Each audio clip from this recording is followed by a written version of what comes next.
Oh, hey guys. How's it going? Welcome to lesson 2 in our unit 9. Today we're discussing radian and degree measure. But before we dive too far into math, I want you all, I'm going to put this over here. I want you all to work on, maybe I'll put it over there. How would you describe yourself in just 3 words? I really miss your energy and talking with you each and every day. So I want to hear a little something from you. Okay, our goal today, what does it mean to be a radian measure and how is it related to degrees? So let's think about something we all know, a circle, and how many degrees are in a circle. So you should all be answering to your screens. We know this, right? 360 degrees. What that really means is if I were to cut this circle into little segments, I would have 360 1-degree little segments. Well, is it that same concept for radians? We're going to explore this using virtual Smarties. Now, if we were still in the classroom, I would give you all a circle with some Smarties and you can manipulate it, but we're going to do this a little bit virtually. So if I were to draw a radius of my circle and place some Smarties on there, there's 1, 2, 3, 4, 5, 6, 7, right? Now, if I were to lift those Smarties and place them along the circle, they would land here and they create an arc length, okay? Typically in math, we use S to talk about the arc length. That says arc length, and the R is the radius. Okay? All right, so what we did was take the radius and aligned it along the circle, and if I were to draw a line from the top of that Smartie to the center, it creates an angle. That angle is 1 radian. So basically a radian creates an arc length that is the same length as the radius. Okay, so I know that's a little tricky, but I want you to try and define in your own words what a radian is. So take a minute and jot it down on the side there for me. Remember, this is just for completion. I'm not going to be grading your responses. Okay, so now let's define it for real. So a radian is a unit of angle measure equal to an angle at the center of a circle whose arc length is equal to the length of the radius. I know that's really wordy, so here we go, right? If we have an angle that is 1 radian, its arc length is the same as the radius, which is pretty cool. I want you to pause and define this and draw the diagram in your toolkit. So if we think of a full circle, how many radians are in a full revolution of the circle? We know there's 360 degrees, but what about radians? So let's go back to our Smarties. If we take our 7 Smarties and we keep rotating that around the circle, so I take my 7, do it again, it turns out, right, here's 1 radian, here's 1 radian, here's 1 radian, and a little bit more. So in half of a revolution, there's 3 and a little bit more. Let's call that 1/4, shall we? Now let's keep going. Okay, so if we keep going to do a full revolution, I've got 1, 2, 3, 4, 5, 6, and a little bit more. Let's call that maybe 6.28. Do those numbers look mathematical to you? They should. We have that pi is 3.14. So therefore 2 pi is 6.28, okay? So if we look at a circle, right? If we look at this circle, 1 full revolution is 2 pi radians. So therefore half of it is pi radians, and we could equate that to degrees. 2 pi radians is the same as saying 360 degrees. Pi radians is the same as saying 180 degrees. I want you to pause again and jot this down underneath where you defined your radian, because we're going to be using this conversion a lot, okay? So, like I said, we're going to be converting between radians and degree measure. We just said that pi is the same as 180 degrees. This is kind of our conversion that we're going to use. So if we want to convert 60 degrees to radians, I'm going to start with my 60 degrees, and I want to multiply it by our conversion, okay? Now, in the end, I want radians. So eventually, I'm going to want the degrees to divide out. So I need to put the 180 in my denominator and the pi in my numerator. That way, the degree units divide out, and I'm left with 60 pi over 180. And we can simplify that down. 60 divided by 180 is 1/3. So I have 1/3 pi, or just pi over 3 radians. Okay? And we could go the other way as well if we want to convert radians to degrees. So this time I'm going to start with my radians, 3 pi over 5, and I need to multiply this by some conversion factor. Now in the end, I want degrees. So I want my radians, or the pi, to divide out. So this time I'm going to put pi in the denominator and the 180 in the numerator. Okay, that way, my kind of goal is that the pi's divide out. 180 times 3 is 540 divided by 5, and we're left with 108 degrees. Okay? So we can say that 108 degrees is the same as saying 3 pi over 5. All right?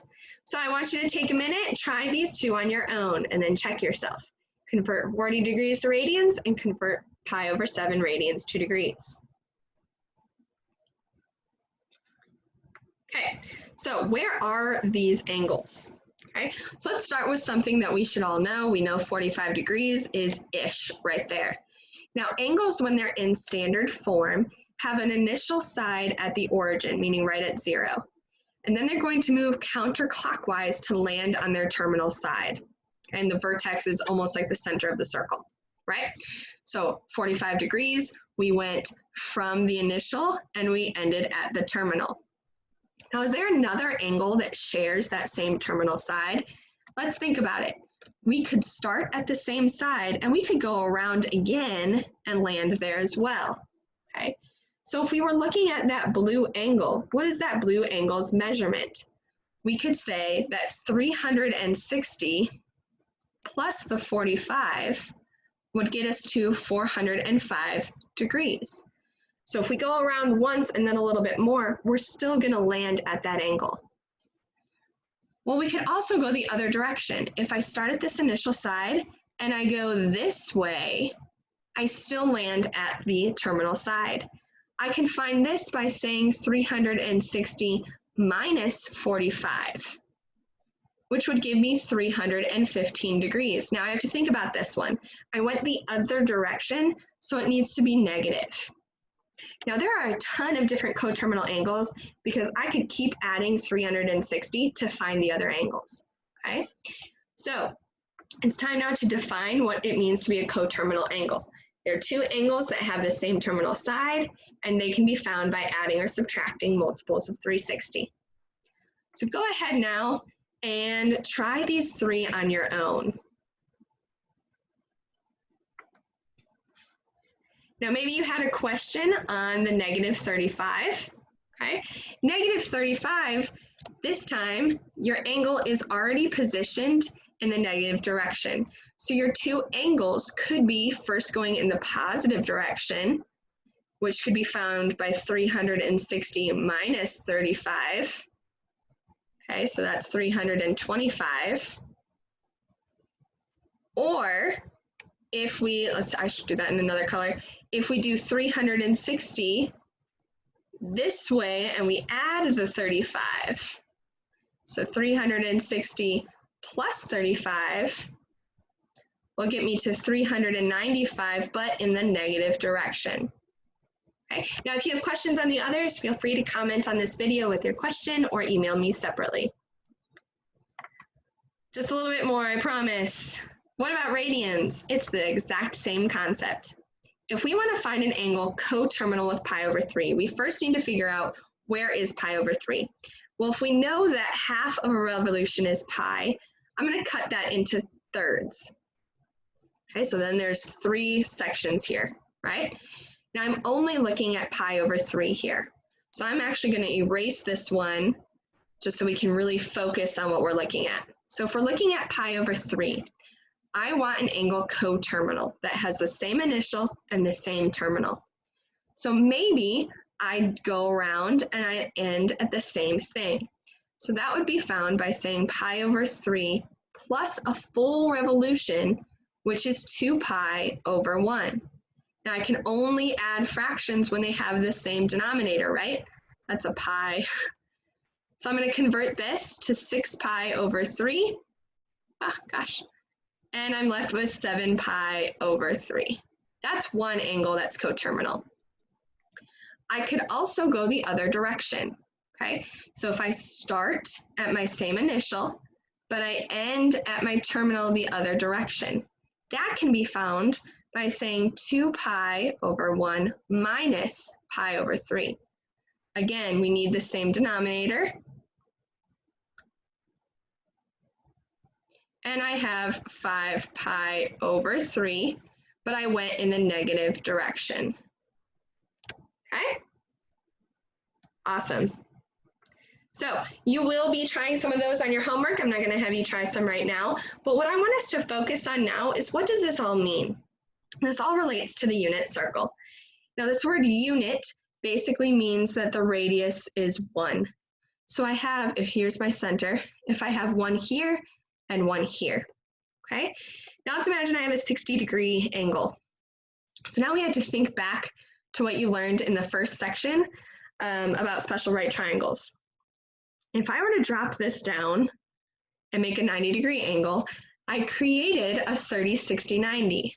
Now let's think back to our rules on special right triangles. If this was x, this was 2x, and this is x, the square root of 3, right? So now let's look at our example. I'll do this in blue. Where I have x, right, if my 2x has a 1 in its place, half of that would just be half, right? Now the altitude would be x times the square root of 3. So that's half times the square root of 3. What this creates are the coordinates on our unit circle. So my coordinate now, I had to go over 1 over 2, and I had to go up 1 over 2 times the square root of 3, or just the square root of 3 divided by 2. Okay, I don't know why that's not drawing. There we go.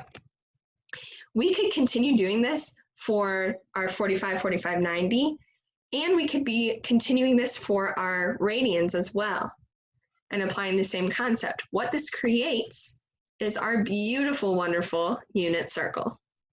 I know this is a lot of information, but what's cool about this one is it shows you the degrees, and it shows you the radians, and it shows you the coordinate points. You have all the tools to now solve for those, right? If we were only given 30 degrees, you could convert that to radians, and you could draw your triangle, apply your special right triangle rules, and find those coordinates. But this is an awesome tool. So I know it's a lot of writing, but I would encourage you to pause and copy this down. Draw a really nice circle. Draw your coordinates. You have a lot of time on your hands. Why not use it, right? Okay, so now that you have this really awesome tool, you are almost done with lesson 2. I want you now to click the link, log into Clever, and work on the 8.2 homework 2 that deals with converting radians to degrees, degrees to radians, coterminal angles, things like that. Okay, have a good weekend or week or whenever you're doing this. Reach out with questions. I miss y'all. Bye.